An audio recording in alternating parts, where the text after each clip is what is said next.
തദ്ദേശ തെരഞ്ഞെടുപ്പിൽ സംവരണ വാർഡുകൾ തിരഞ്ഞെടുക്കുന്ന രീതിയിൽ ഇത്തവണ മാറ്റം. 2 തവണ ഏതെങ്കിലും ഒരു വിഭാഗം സംവരണമായിരുന്ന വാർഡുകൾ ഇത്തവണ ജനറൽ വാർഡുകളായി മാറും. അവശേഷിക്കുന്നവയിൽ 2020 സംവരണം കൂടി പരിഗണിച്ചാണ് നറുക്കെടുപ്പ് നടക്കുക.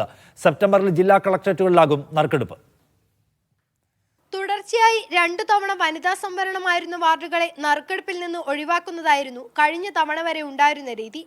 എന്നാൽ ഇത്തവണ 2015-ലും 2020-ലും ഏതെങ്കിലും ഒരു വിഭാഗം സംവരണത്തിൽ ഉൾപ്പെട്ട വാർഡുകളെ കൂടി നറുക്കെടുപ്പിൽ നിന്ന് ഒഴിവാക്കിയിട്ടുണ്ട്.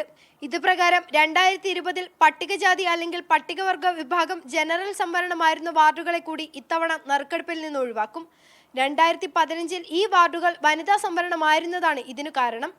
അവശേഷിക്കുന്ന വാർഡുകളിൽ കഴിഞ്ഞ തിരഞ്ഞെടുപ്പിൽ ജനറൽ വാർഡുകളായിരുന്ന മുഴുവൻ വാർഡുകളും വനിതാ സംവരണമായി മാറും. എന്നാൽ വനിതാ സംവരണമായിരുന്നവ മുഴുവനായും ജനറൽ വാർഡുകളായി മാറുന്നില്ല. 50% വാർഡുകൾ വനിതാ സംവരണം ഉറപ്പാക്കുന്നതിനാൽ ഇവയിൽ നിന്ന് ആവശ്യമായ എണ്ണം നറുക്കെടുപ്പിലൂടെ വനിതാ സംവരണമായി നിലനിർത്തുകയാണ് ചെയ്യുക. അവശേഷിക്കുന്നവയാണ് ജനറൽ വാർഡുകളാക്കുക. പുതിയ വാർഡ് 50%-ൽ കൂടുതൽ ജനസംഖ്യ നിലവിലെ ഏത് വാർഡിൽ നിന്നാണോ ഉൾക്കൊണ്ടത് ആ വാർഡിന്റെ സ്വഭാവമായിരിക്കും നറുക്കെടുപ്പിൽ പരിഗണിക്കുക. സെപ്റ്റംബർ മാസത്തിൽ ജില്ലാ കളക്ടറേറ്റുകളിൽ വെച്ചാണ് നറുക്കെടുപ്പ് നടക്കുക. നവംബർ, ഡിസംബർ മാസങ്ങളിലായിരിക്കും തിരഞ്ഞെടുപ്പ്. മീഡിയ 1 കോഴിക്കോട്.